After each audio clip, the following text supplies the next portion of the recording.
자, 지난주 토요일 날 쌤들 있었던 올해 중등 임용 시험 1차 문제 중에서 교육학 문제 풀이하도록 하겠습니다. 오늘 계신 쌤들은 대부분 다 경우에 따라 조금 다르긴 다르더라고요. 그러니까 시험 보신 분들도 들으시는 경우들도 있는데 또 시험 안 보시고 이후에 과정 이제 내년에 시험 보겠다 생각하시는 분들도 풀이 들으시는 경우들이 있긴 있는데 지금 계신 쌤들은 대부분 시험 보신 쌤들이시죠? 잘 보셨죠, 다들? 시험 저희 토요일 날 보고 지금 월요일인데 지금 뭐라고 얘기를 하기가 사실은 참 이렇다 저렇다 어려운 부분이긴 한데 시험 보고 나서 다들 그 작년 시험 때처럼 이렇게 충격이 있거나 그러진 않았을 거예요. 형식적인 측면에 있어서도 굉장히 익숙한 형식으로 나왔고 6월 시험을 저희가 봤으니까 6월 시험 형식이 되게 친숙한 상태였었기 때문에 시험의 형식이라든지 그다음에 주제 자체도 충격적이진 않았어요. 근데 형식에 있어서 조금 눈여겨볼 만한 부분은 그 이전에도 조금씩 그런 부분들이 있긴 있었어요. 그 첫 번째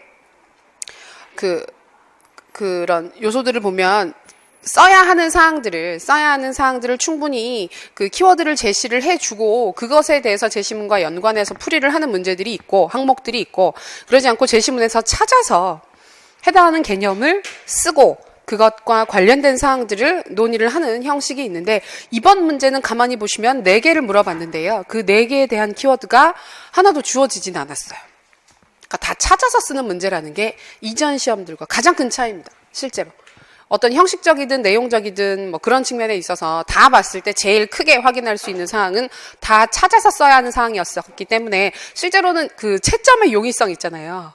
그 부분을 되게 많이 고려한 시험이라고도 볼 수가 있어요. 그러니까 몇 번 시험을 쳐오다 보니까 그러니까 키워드를 뭐에 대해서 써라라고 개념을 주고 쓰기를 시작을 하게 되면 일단은 대부분 다 쓴단 말이에요. 뭐라도 그것 관련해서 제시문 있는 거나 끌어다 쓰고 그러다 보니까 채점자들 같은 경우에 그런 부분들의 퀄리티를 관리를 하는 게 사실은 그렇게 편한 부분은 아니기 때문에 찾아서 쓰면 아무리 잘 써도 답이 아니면 일단 편하게 채점을 할 수가 있죠. 안타깝지만 다른 걸 잘 썼으니까 점수를 줄 수 없다 이런 식으로 그어버리면 굉장히 편하니까 그래서 지금 6월 시험은 잘 모르겠는데 추가 시험은 규모가 작으니까 어떤 식으로 나올지는 속단할 수 없지만 12월 시험 같은 경우에는 이런 식으로 해서 한번 시험을 치러보고 채점을 한번 진행을 해보고 이쪽이 좀 더 채점이 편하게 진행이 된다 그러면 앞으로도 이런 식으로 나올 가능성이 조금 더 있어요. 그러니까 그 모든 항목을 다 물어보지는 못하더라도 4개가 나온다 그러면 2-3개 정도는 반드시 키워드를 찾아서 쓸 수 있는 것들. 답을 주는 게 아니라 용어를 주는 게 아니라 용어를 찾아서 쓰는 문제들을 출제를 하려고 하는 것 같습니다. 자, 오늘 받으신 자료 있으실 텐데요. 자료 안 받으셨나요? 자료를 주셨는데. 예, 자료가 있습니다. 풀이 자료가 있습니다. 풀이 자료 못 받으신, 잠깐만요. 자, 다시 이어서 하도록 하겠습니다. 자, 그래서 이번 시험은 아까도 말씀드렸던 것처럼 그 문제 형식 자체가 개념을 키워드를 주고 그것과 관련해서 논의를 하는 문제가 아니라 개념 자체를 정확하게 찾아서 그 정확한 개념을 찾았느냐 여부가 되게 중요한 사항이 되는 시험이었고 제시문에서 끌어다 쓰는 내용이 생각만큼 많지는 않은 시험이었습니다.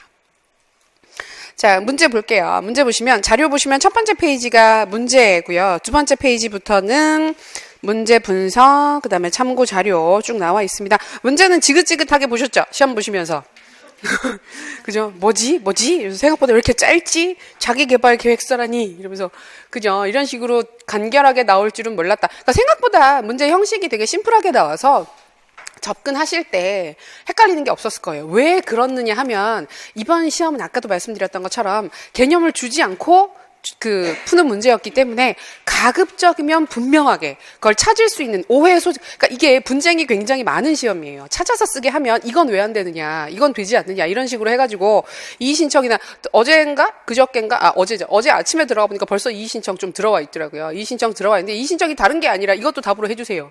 이것도 답이라고 생각합니다. 하는 것들 올라와 있더라고요. 그래서 그 에릭슨 같은 경우에도 무슨 단계 자체를 쓴 것도 답으로 해달라 뭐 이런 식으로 나오는 것들도 꽤 있고 해서 이제 그 뭐 관심이 좀 있는 것 같긴 한데, 대신에 보시면 아시겠지만 그 자기계발 계획서 안에 있는 내용들이 굉장히 개념과 관련해서 핵심적인 용어가 될 수 있는 키워드들을 되게 많이 넣어놨어요. 그래서 다른 걸로 안 찾게끔, 그 다음에 다른 걸로 찾아서 이의 신청이 들어갔을 때 아니다 봐라 이런 개념들이 있기 때문에 어쩔 수 없이 그렇다라는 걸 그 증명하기 위해서 되게 많이 키워드를 주는 시험이었습니다. 어렵지 않게 풀 수 있는 시험이었죠.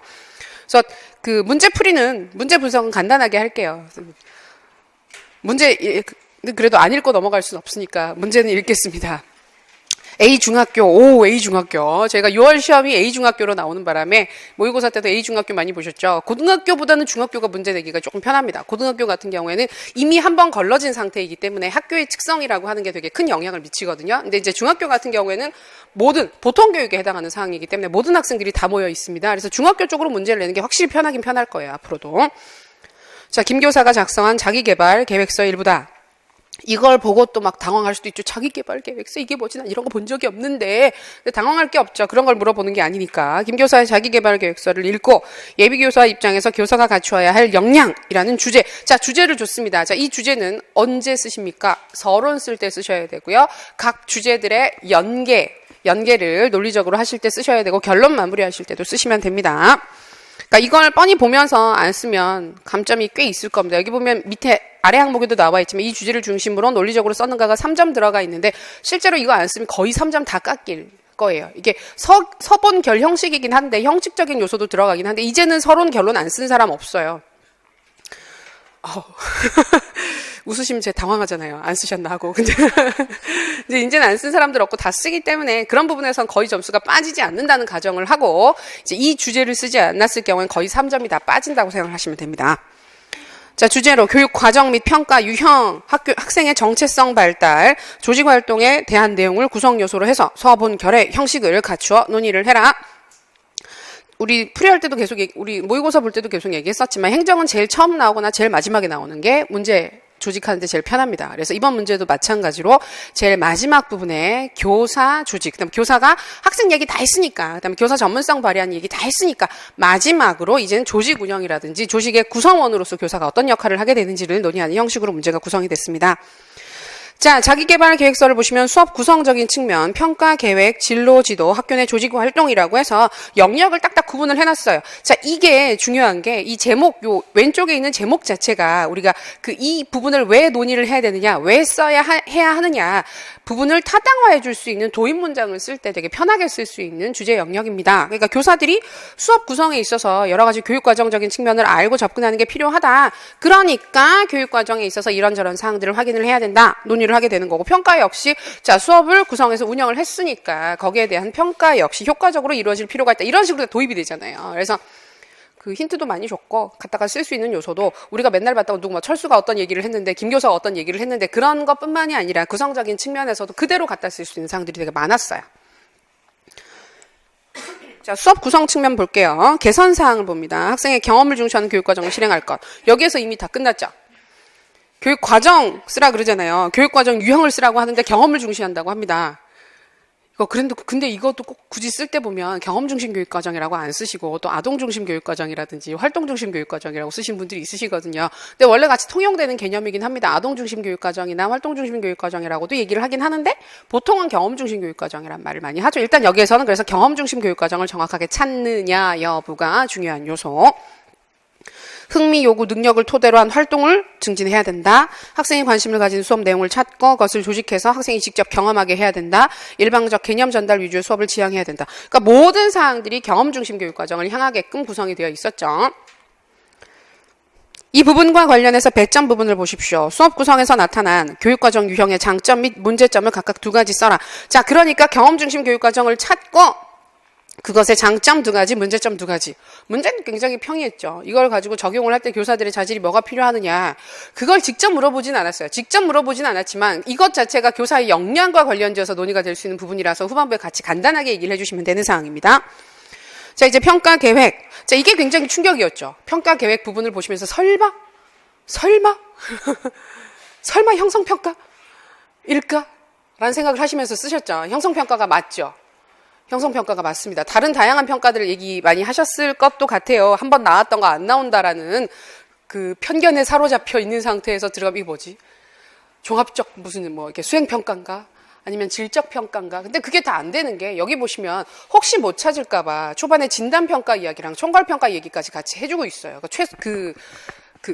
다른 데로 가지 말라고 가이드를 굉장히 많이 줬습니다. 평가 시점에 따라 적절한 평가 방법을 마련해야 된다. 즉, 여러 번에 걸쳐서 평가를 실시를 하려고 하는데 그 종류가 밑에 나와 있듯이 진단평가도 실시하고 다른 어떤 평가도 실시하고 총괄평가도 실시를 하려고 한다. 그럼 우리가 이제 관심 있게 볼 부분이 형성평가가 있는데 형성평가랑 관련된 이야기가 들어가 있는 걸 보시면 되죠. 진단평가 이후 교수학습이 진행되는 중간에 평가를 실시해야 된다. 중간중간에 실시하는 평가, 형성평가죠. 총괄평가 실시 전 학생의 학습 진전 상황에 대한 정보를 수집 분석해야 된다. 형성평가. 그러니까 이거는 다른 걸 쓰기가 조금 어려운 문제였습니다. 형성평가. 그렇게 찾았으면 이 평가 유형의 기능 2가지, 효과적인 시행 전략 2가지. 실제로 이전에 물어봤던 것도 비슷했습니다. 첫 번째 기출문제 나왔던 그 형성평가 관련된 항목이랑 거의 같은 상황이었었기 때문에 키워드도 그렇게 큰 차이가 나진 않습니다. 자, 그 다음에 진로 지도 부분. 자, 첫 번째, 두 번째 문제는 각각 4점씩이었고요. 이제 진로 지도 파트로 들어가면 내용은 제일 많은데, 제일 많고, 쌤들이 제일 열심히 공부했던 심리 문제인데 3점을 줍니다. 그랬잖아요. 심리 조금밖에 안 나올 거라고. 심리는 안 물어볼 거라고. 별로 안 물어볼 거라고. 그래도 올해는 다행히 물어봐서 천만다행이죠. 자, 진로를 결정하지 못한 학생의 경우 성급한 진로 지도를 유보한다. 이게 굉장히 큰 요소입니다. 진로 지도를 유보한다. 즉, 진로 선택 자체를 성급하게 하지 않게끔 유예를 주는 겁니다. 학생에게 다양한 진로를 접할 수 있는 충분한 탐색의 기회를 제공을 해야 된다. 실수해도 좋고, 잘못된 결정을 하고 그걸 다시 되돌릴 수 있는 기간도 충분히 줄 필요가 있다. 이걸 지금 에릭슨의 개념으로 쓰라 그러잖아요. 이랬을 때 쌤들 이거 가지고 얘기가 좀 있는 것 같긴 한데, 뭐 많이 쓰셨어요?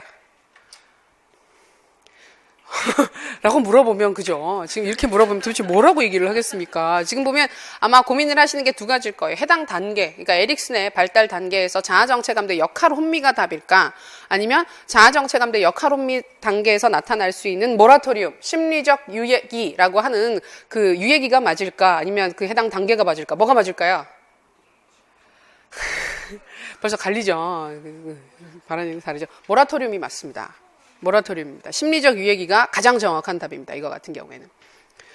해당하는 정확한 개념을 써야 되는 건데 유예를 준다는 거, 유보를 하게끔 하고 그 시기에 당장 결정을 하지 않게끔 여러 가지 기회를 제공해 주는 게 중요한 상황이기 때문에 가장 적확한 개념은 심리적 유예기, 모라토리움으로 볼 수가 있고요.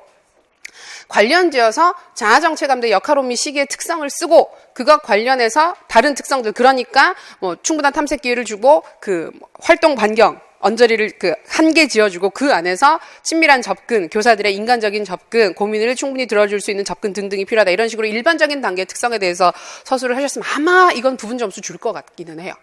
완전히 다 빼진 않고 모라토리움 안 썼다고 해서 심리적 유예기 안 썼다고 해서 다 빼진 않을 것 같고 해당 단계 특성을 잘 써줬으면 분명히 약간은 부분 점수를 주지 않겠나 생각을 합니다. 자, 그래서 첫 번째, 두 번째 항목은 에릭슨의 그 개념으로 확인을 해볼 수가 있고요. 세 번째, 네 번째 이제 반두라랑 상관이 있죠. 이 부분도 그 전에 많이 물어봤었는데 저희 11월 달 4주차인가? 수업 들었던 쌤 중에 한 명이 질문을 했던 게 뭐냐면 유초등에 이번에 반두라가 나왔는데 반두라가 안 나오지 않겠느냐. 반두라가 나와서 우리 시험에는 반두라가 빠지지 않겠느냐. 안 봐도 되겠죠? 라고 물어보시더라고요. 그래서 그건 모른다. 객관식 때 보면 유초등에 나오고 그때도 마찬가지잖아요. 약 한 달 정도 시간차가 그땐 조금 더 시간이 더 많이 있었는데 나왔던 개념 바로 이어서 나오는 게 흔히 있는 일이었었기 때문에 문제 같은 사람이 안 내니까요. 일단 다른 사람들이 내니까요. 그다음에 크게 상관없이 문제를 출제를 하니까 상관없다, 봐두자 그랬는데 이제 반두라가 그대로 나왔죠. 그래서 아마 유초등 문제 보셨던 분들 같은 경우에는 그게 도움이 되기도 했을 거고 반두라 나왔으니까 안 봐도 되겠지, 제껴야지 이런 식으로 생각해서 되게 또 제꼈다고 하더라도 너무 바로 직전에 제낀 거기 때문에 반두라 관련해서 뭔가 기억이 났을 거예요. 그래서 그게 크게 영향을 주진 않았을 것 같기는 합니다. 근데 반두라가 드디어 나왔죠. 아직 한 번도 안 나왔는데 반두라 나올 것 같다, 나올 것 같다 그랬는데 드디어 나와서 다들 잘 쓰셨을 것 같습니다. 반두라 답은 뭘까요? 예, 읽을게요. 선배들의 진로 체험담을 들려줌으로써 간접 경험의 기회를 제공할까? 간접 경험. 그다음에 롤모델의 성공 혹은 실패 사례를 제공할 것. 롤모델, 간접 경험, 이 모든 것들이 향하고 있는 방향은 실제로는 관찰학습. 자, 모델링은 틀리냐? 같은 개념이죠. 관찰학습이나 모델링이나 같은 개념으로 볼 수가 있습니다. 그러면 이제 또 여기서 떠오르는 개념 하나. 대리적 강화는요. 대리적 강화만 쓰신 분은 아마 없을 거예요. 대리적 강화를 관찰학습이나 모델링을 설명하기 위한 기제로서 많이 쓰셨을 거고, 아마 대리적 강화만 쓰셨다고 할지라도 점수를 조금 주지 않을까.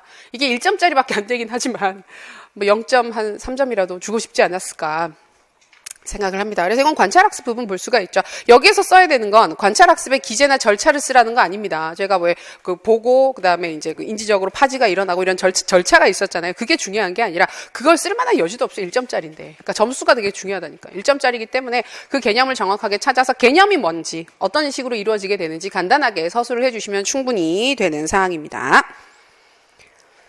자, 그래서 확인을 했고, 이제 마지막 학교 내 조직 활동. 이거 쓰시면서 많이들 약간은, 이거는 저희 수업에서는 기본 이론에서 1, 2, 3, 4에 쭉 하긴 했었어요. 했던 개념인데 후반부에 문제로는 이렇게 요 개념 자체를 다루진 않고 관련되는 다른 개념들을 쭉 같이는 다뤘었거든요. 그래서 그거 하면서 이제 곁들여서 봤던 개념이랑 퍼뜩 생각 안 나신 분도 있으셨을 거고 약간 둘러서 관련되는 개념들을 쓰는 경우도 있었을 겁니다. 자, 학교 내 공식 조직 안에서 소집단위 형태로 운영되는 다양한 조직 활동을 파악할 것. 자, 근데 이게 혹시 못 쓸까 봐 첫 번째 줄에서 굉장히 많이 준 거예요. 공식 조직 안에 있는 작은 조직이다. 그래서 무슨 조직? 비공식 조직. 비공식 조직. 답은 비공식 조직. 해당 개념 비공식 조직이 되는 거고, 그 비공식 조직이 가지고 있는 순기능 2가지, 역기능 2가지를 서술을 하는 것이 이번 문제의 핵심이었습니다. 자발적 모임에 적극 참여해라. 교사들 모임에 적극 참여해라. 그래서 지금 여기 보면 여기에서 지칭을 하는 건, 이 행정 파트에서 얘기를 하는 건 앞에서 그 학생들을 지도하는 데 있어서의 수업 전문성, 교사 전문성을 발휘하는 것도 되게 중요한데 개별 수업에 있어서의 전문성을 발휘하는 것만큼이나 조직 내 구성원으로서 다른 동료 교사들과 협력해서 잘 지내는 것도 지금 현재 교사들한테 필요한 역량이다. 그 부분을 이제 분명히 논의를 해주는 것이 여기에서 이제 중요한 사항이 되는 거죠. 논의 부분이. 그래서 실제로 찾는 거에서 아마 그 첫 번째, 두 번째, 세 번째 항목은 거의 다 찾지 않았을까. 거의 다 찾았을 것 같고 이제 네 번째 항목에서 약간 점수 차가 나지 않겠나 생각을 합니다. 비공식 조직이라고 정확하게 찍어주셨으면 가장 좋은 거고. 솔직히 말해 이번 시험은 고득점 점수는 확실히 작년보다는 오를 것 같기는 해요. 점수는 오를 것 같아요. 그래서 작년 같은 경우에는 과목마다 좀 차이가 있긴 있었지만 10점대 초반부터 합격자, 최종 합격자들이 나왔거든요. 11점, 12점대 합격자들도 아주 많았어요. 흔히 있었어요. 흔히 있었는데 지금은 좀 힘들지 않겠나. 올해 같은 경우에 12점대는 현실적으로 조금 힘들 것 같고 14, 15 근처로, 15점대 근처로 좀 올라가지 않겠나. 점수가 최소 한 3점 정도는 오를 것 같은 느낌은 듭니다. 그 정도 난이도 정도 차이가 있었어요. 그다음에 그 큰 변수가 되는 부분은 물론 이제 큰 변수라고 하기보다는 세부 사항들은 사실은 근데 어지간하면 답을 점수를 줄 수 있는 항목들을 많이 물어봤기 때문에 순기능이나 역기능이나 이런 것들도 답이 딱딱딱 정해져 있는 파트라고 보기는 어렵잖아요. 그래서 개념을 찾는 게 굉장히 중요하고 개념을 정확하게 찾고 어지간히 논의가 되면 점수가 좀 나올 것 같아서 점수가 오를 것 같아요. 좀 오를 것 같긴 합니다. 자, 다음 페이지 넘겨보시면 그래서 이번 시험에서 저희가 확인을 할 수 있는 문제 설명 몇몇 특성들이 있어요. 약간 쉬워졌다. 형식이 6월 시험을 그대로 따라갔다. 6월 시험을 그대로 따라갔고 그때 채점을 해보면서 뭔가 느꼈겠죠. 그래서 완결된 글이 나오는구나. 주제를 주니까 완결된 글, 논리적으로 완결된 글이 나오면서 아무래도 채점하는 쪽에서도 채점의 가이드가 좀 더 잡히는구나 생각을 했던 것 같아요. 그래서 6월 시험 형식을 띄면서도 난이도 자체는 6월 시험이랑 비교를 할 수 없습니다. 6월 시험은 너무 쉬웠어요. 너무 쉬워가지고 실제로 1년 정도 공부하시고 12월 달에 시험을 본다 6월 시험 나오면 그거는 거의 점수 자체가 너무 올라가가지고 변별이 거의 안 되는 시험 수준이었어요. 18점 이상 다 나올 거예요. 그 시험 같은 경우 6월 시험은. 그래서 그거랑은 비교를 할 수가 없지만 그래서 찾아 쓰는 항목들을 늘리면서 좀 이렇게 형식을 많이 바꿨습니다. 그래서 이번 시험에서는 생각했을 때 자기는 다 잘 썼다 썼다. 그런데 조금 점수가 안 나온다 그러면 그 교사의 역량 있잖아요. 필요로 하는, 지금 학교에서 필요로 하는 교사 역량 부분을 얼마나 논리적으로 잘 썼느냐. 그다음에 서론부터 결론까지 쭉 이어지는 스토리 자체가 논리적으로 구성이 되었느냐, 그렇지 않느냐 부분이 3점 정도가 지금 차지가 되어 있다고 문제에서 나와 있으니까 그게 좀 변수가 되지 않겠나. 네 번째 항목은 물론 이제 잘 찾아서 썼으면 좋은 거고, 그러지 않더라도 우리가 뭐 인간관계론이라든지 그런 부분들과 연관해서 공부하신 사항들이 많기 때문에 그런 거 가지고 연관해서 쓰셨으면 어지간하면 부분 점수는 반드시 발생을 하게끔 되어 있는 문제입니다. 그러니까 그거는 뭐 그렇다 손 치더라도 그 논리적인 연계 부분이 조금 큰 변수가 되지 않겠나 생각을 할 수가 있습니다. 형식은 굉장히 쉬웠고, 그래서 이번에 찾는 건 경험 중심 교육과정, 형성평가, 에릭슨, 반도라, 비공식 조직 이런 사항들을 확인할 수가 있었죠. 참고자료에선 다른 건 안 넣었고요. 공식적 조직이랑 비공식적 조직 관련된 자료만 넣었습니다. 못 보신 분들 아마 있을 것 같아가지고 이 부분은 다른 것들이야 워낙 다 익숙하게 다루시는 개념인데, 이거는 이론 정리 조금 초반에 순차적으로 쭉 정리 안 하셨으면 처음 본다 모른다 이렇게 얘기하실 법한 주제라서 넣어놨어요. 한번 참고해 보세요. 보기 싫죠? 이해합니다. 정말 보기 싫어요. 시험 치고 나서 실제 시험을 보고 나서 그 관련 자료를 보면 굉장히 답답하죠. 시험 보고 나셔서 그날 저녁에 막 이것저것 찾아보셨어요? 안 찾아보셨죠?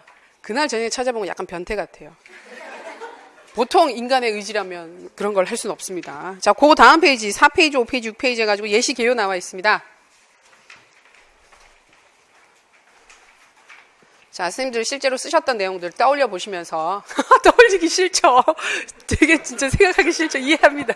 이해하는데 이런 부분들 어떻게 썼는지 선생님들 표정이 너무 갑자기 다들 괜히 왔다. 풀이 지금 괜히 듣는다. 나 굉장히 지금까지 행복했는데 갑자기 풀이를 들으면서 그죠? 갑자기 막 배도 막 이렇게 아파오고 이해합니다. 근데 아니에요. 다 잘 쓰셨을 거예요. 제가 지금 키워드를 드리는 게 다들 너무 그런 걸 있습니다. 서론 볼게요. 자, 서론을 어떻게 교사 역량으로 도입을 하는지. 자, 도입 문장부터 역량으로 들어갑니다. 좋은 교사가 되기에 갖춰야 될 역량은 매우 다양하다. 그러니까 일단 서론 결론은 다 역량 얘기를 반드시 하셔야 됩니다. 교사의 역량 얘기를 없이 그냥 그 각 뭐 경험 중심교육이 중요하고 그렇게 쓰시는 거는 논리적으로 연계가 안 되는 거예요. 역량 얘기를 하셔야 돼요. 사회와 학생과 사회의 필요를 고려하는 교육과정의 구성과 운영, 적절한 평가의 실행, 학생들의 발달 단계에 맞는 지도뿐만 아니라 학교 조직 내에서 구성원의 하나로 제 역할을 다하기 위해서는 여러 측면에서 역량을 향상시키기 위한 노력을 해야 한다. 그래서 이런 걸 확인해 보도록 하겠다. 위에 보시면 그 위에 얘기해서 그 주제들의 각 사항들을 간단히 얘기를 해주고 이제 논의가 들어가는 거죠. 첫 번째 항목 경험 중심 교육과정 쓰면서 이제 도입 문장을 아까 말씀드렸던 건 이건 써도 좋고 안 써도 좋아요. 쓰면 각 주제들이 좀 더 논리적으로 연계가 되는 거고, 안 쓰면 마지막 부분에서 그 단락의 끄트머리에 좀 교사가 갖추어야 할 역량 부분이 있잖아요. 이 부분만 충실히 논의를 해주셔도 무리는 없습니다.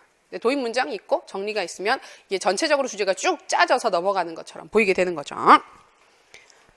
자, 먼저 교육과정 파트 보시면 그 경험 중심 교육과정 개념이 있는데 사실은 이 개념은 굉장히 간단하게 써주시는 게 중요합니다. 이제 이게 또 문제가 되는 게 그거였었겠죠. 실제로 시험 치러 들어가셨을 때 처음에 경험 중심 교육과정을 보고 너무너무 반갑죠. 기쁘죠. 쓸 수 있다. 난 이걸 잘 쓸 수 있어.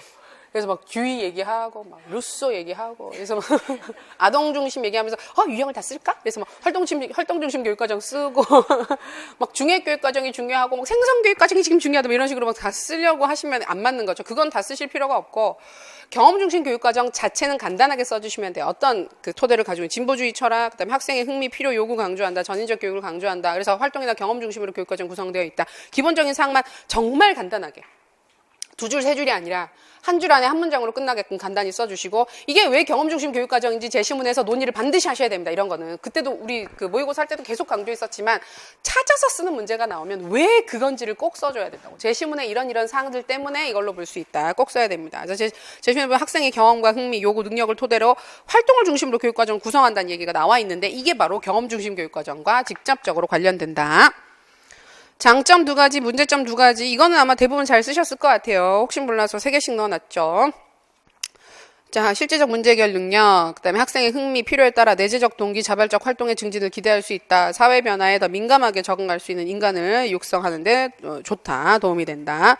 문제점은 기초학력 저하. 이게 제일 큰 문제입니다. 이건 대부분 쓰셨을 거예요. 기초학력 저하 이야기 해주시고, 그다음에 교육과정 운영의 효율성, 시간이 많이 소요된다. 시간과 자원이 많이 소요되는 거. 그다음에 전문성이 떨어지는 교사들은 운영하기 힘들다라고 하는 거. 그러니까 교사 전문성이 많이 요구되는 교육과정이다. 자, 그럼 교사가 갖추어야 할 역량. 전문성 증진을 위해서 노력을 해야 되고 학생의 발달, 필요, 요구에 맞는 교육과정 구성, 편성, 운영을 위해서 노력해야 된다. 그러니까 이거는 되게 심각하거나 뭐 답이 정해져 있는 게 아니에요. 교사 역량 같은 경우에는. 여기서 강조하는 사항들 몇 가지 키워드로 얘기를 해주면서 그런 부분들에 교사들이 전문성을 가지기 위해서 노력을 할 필요가 있다. 얘기를 하는 게 중요합니다. 얘기를 하느냐 안 하느냐의 차이입니다. 자, 두 번째 평가. 자, 교육과정 운영했으니까 도입 문장 있죠. 목적에 맞는 평가가 필요하다. 시의적절한 평가를 실시하기 위해서 역시 교사가 노력을 해야 된다. 형성평가로 찾죠. 형성평가는 교수학습 활동 진행 중 학생의 학습 목표 도달도를 확인하는 평가다. 다음에 왜 형성평가인지 제시문에 보면 진단평가 이후, 그 다음에 총괄평가 이전에 학습 달성 정도를 확인하기 위해서 실시하는 평가다라고 얘기를 하고 있으니까 형성평가다라고 얘기를 할 수 있습니다. 기능, 시행 전략. 사실 이거 되게 많이 힘드셨죠? 형성평가 부분은. 그다음에 제끼고 안 보신 분들도 꽤 있으실 거예요. 시험에 이건 한번 나왔으니까 진짜 안 나올 거다라고. 그래서 지금 쌤들은 시험 다 잘 보셨으니까 이제 올해 다 합격하실 거니까 괜찮은데 이제 내년에 시험을 보셔야 되는 분들 같은 경우에는 예전하고 공부하는 게 다르죠. 교육학 같은 경우에. 기출도 나올 수 있다. 많은 선생님들이 제끼고 지나갔던 지도성이라든지 그런 부분들이 특히 이제 행정평가 이런 부분들은 진짜 낼 게 없나 봐요. 낼 게 없어서 그냥 내나 봐요. 우리 뭐 이렇게 심리나 이런 데는 안 낸 게 아직도 굉장히 많아서 무궁무진한데 애매한 것 같아요. 그래서 다 봐야 되는 거죠. 이제 나왔던 건 또 나와서 더 중요해졌으니까 기출을 다 이제 꼼꼼하게 봐야 되는 시점이 3년 만에 도래했습니다. 한 5년은 갈 줄 알았는데 3년 만에 기출이 나오는 이 비극이 벌어졌죠. 자, 기능, 학습의 진행 속도를 조절할 수 있다. 그렇게 중요하지는 않습니다. 보상의 제공으로 학습 동기 유발이 가능하다. 자, 학습 중간에 적절한 보상을 제공을 하게 된다. 그다음에 학습의 곤란 진단 및 교정이 가능하다. 이 부분 되게 많이 쓰셨을 겁니다. 학생들의 학습 문제 부분을 찾아서 개선할 수가 있다라고 하는 거. 그다음에 학생 입장뿐만이 아니라 교사 입장에서도 교수 활동 자체의 질적 수준이나 활동을 평가를 해서 개선을 할 수 있는 거. 학생 개선, 교사 개선. 요 두 가지가 기능적인 측면에선 가장 핵심이 되는 겁니다. 밑에 두 가지가 더 중요합니다. 효과적인 시행 전략. 이거 힘드셨죠? 중요한 건 목표 중심으로 접근을 하는 평가를 하는 겁니다. 그래서 준거 참조 평가를 활용해서 목표 달성 정도를 정확하게 확인할 거. 자, 형성평가 실시한다면서 상대평가를 실시하는 건 말이 안 돼요.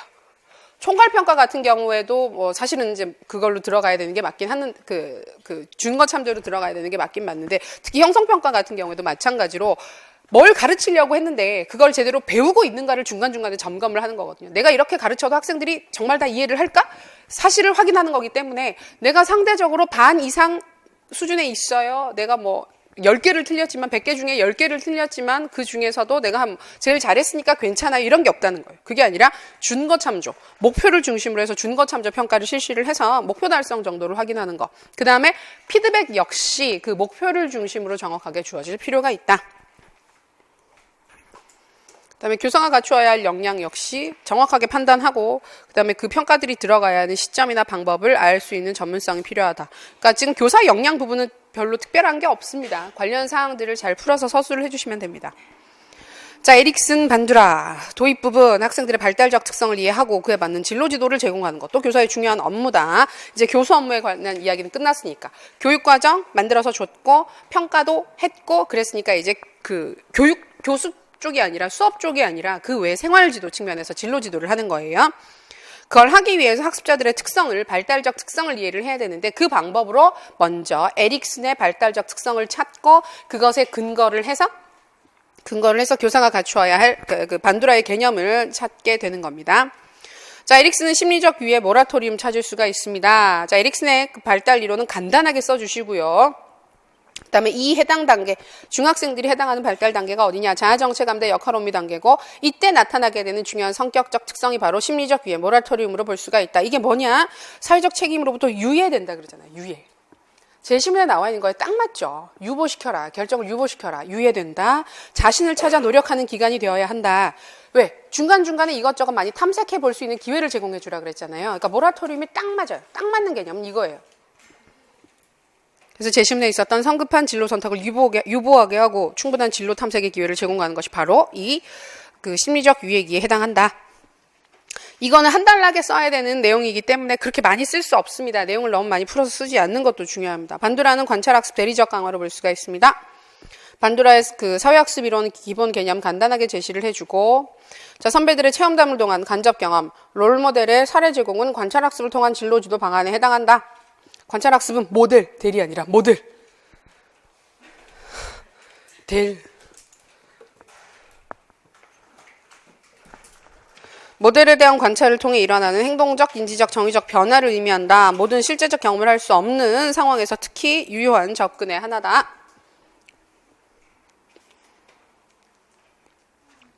관련해서 이제 교사가 갖추어야 할 역량, 성격 발달 특성을 정확하게 알고 그 특성에 맞는 교수 방법을 활용할 필요가 있다. 진로 지도나 접근 방법을 활용할 필요가 있다.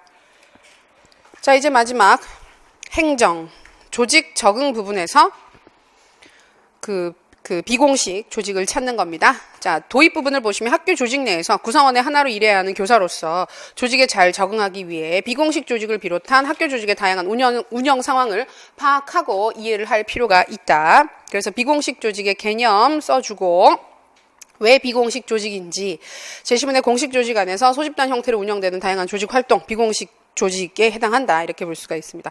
비공식적 조직은 아마 개념은 따로 기억하시는 분이 많이 없었을 거예요. 그래서 개념은 못 쓰더라도 일단 비공식 조직을 그러니까 제시문에 나와 있는 것 자체가 개념이기 때문에, 그 자체가 개념이었었기 때문에 그거 가지고 연계해서 쓰시면 무리 없습니다. 그러니까 찾는 게 중요합니다. 비공식 조직이라는 걸 정확하게 찾는 게 중요했고,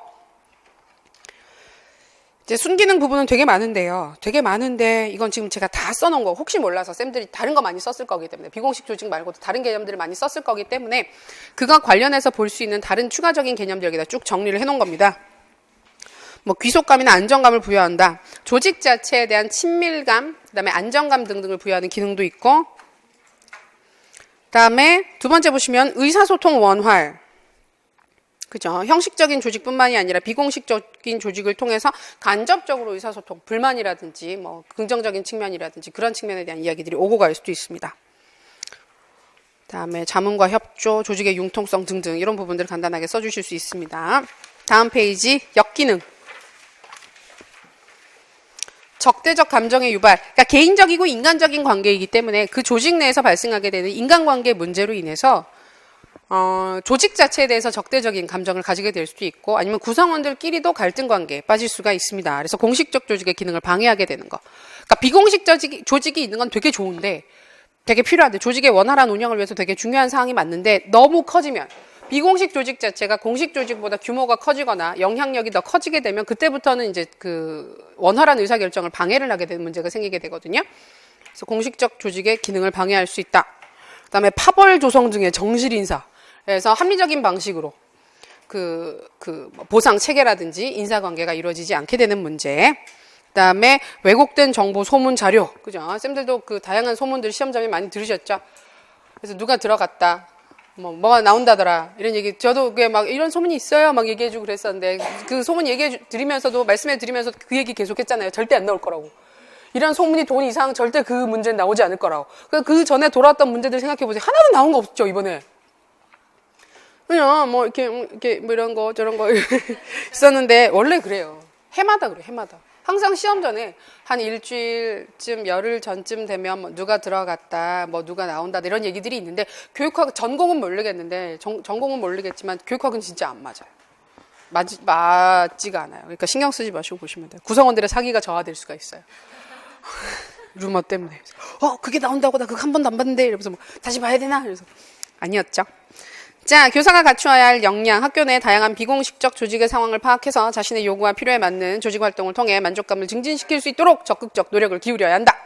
자, 이 부분 관련해서 일단 중요한 건 비공식, 네 번째 항목에서는 비공식 조직, 비공식적 조직을 찾는 게 되게 중요한데 그거 안 쓰시고 다른 작년에도 보면 이제 학습 조직이라든지 그런 거 나왔었으니까 학습 조직과 같은 조직들도 이런 조직에 해당하는 데서 풀어 쓰시거나 아니면 그 학교 경영 그다음에 그 행정 이론들 중에 보면 인간관계론에서 비공식 조직을 되게 강조를 하거든요. 그래서 인간관계론에 대해서 설명을 해주시고 이런 공식적 조직 외에 다른 접근들도 필요하다 이런 식으로 써주셨으면 일부 추가라 돼. 부분 점수 조금씩 줬을 것 같기는 해요. 줬을 것 같긴 합니다. 근데 일단 이 부분은 채점을 해봐야 결과가 나와봐야 아는 거긴 아는 건데 변수는 그거예요. 첫 번째, 두 번째, 세 번째 항목을 얼마나 잘 썼느냐. 전체적으로 그걸 다 잘 썼으면 세 번째를 다 깔 거예요. 네 번째를 다 깎을 거예요. 네 번째 부분을 조금 더 엄밀하게 채점을 하게 될 거고 그다음에 첫 번째, 두 번째, 세 번째가 조금 그 편차가 난다. 거기에서 좀 변별이 좀 있다 싶으면 마지막 항목에서 조금 점수를 더 줄 수도 있을 것 같기도 하고 작년 시험이 그 체감의 측면에서 조금 많이 어려웠다라고 느껴지는 부분이 있었기 때문에 이번에는 아까도 그 시험 자체도 쉽게 나왔으니까 점수는 자연스럽게 오를 수밖에 없는데 약간 올리는 쪽으로 채점을 하긴 할 거예요. 그래서 너무 어렵다라고 느껴지면 안 되기 때문에 시험 자체가 그래서 할 텐데 네 번째는 약간 그런 변수가 있을 것 같아요. 그래서 잘 되면 이거 안 쓰셨어도 한 1, 2점 받는 거고 아니면 그냥 다 빠진다고 생각을 하세요. 근데 너무 걱정하지 마시고 전혀 앞뒤가 안 맞죠. 아까 그 지금 합격선이 대략 14, 15 근처가 아니겠느냐 얘기를 해놓고 안 좋으면 다 빠진다고 생각하세요. 다 빠지면 4점 빠지죠.